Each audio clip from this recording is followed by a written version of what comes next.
میاں نواز شریف نے امریکہ میں کہا کہ پنجاب حکومت PIA خریدنے کا ارادہ رکھتی ہے۔ یہی بات انہوں نے برطانیہ میں بھی کی۔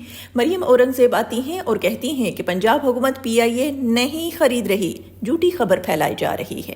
تو کیا وہ میاں صاحب کو جھوٹا کہہ رہی ہیں؟ کیونکہ کسی ذرائع سے تو یہ خبر چلی نہیں۔ دوسری جانب میاں صاحب ابھی انقلابی بن ہی رہے تھے کہ کیپٹن صفدر نے آ کر کہہ دیا کہ انہیں تو پاکستان لانے والوں نے ہرایا ہے، یعنی میاں صاحب کو لایا گیا، وہ خود نہیں آئے۔ سادہ سی بات میں پوری کہانی۔ پتہ نہیں رات کو میڈیا کیا چلائے، پتہ نہیں میں نے کہا کہ نواز شریف کا الیکشن ووٹ سے نہیں آیا، چوری ہوا الیکشن، اور کنہوں نے چوری کروایا؟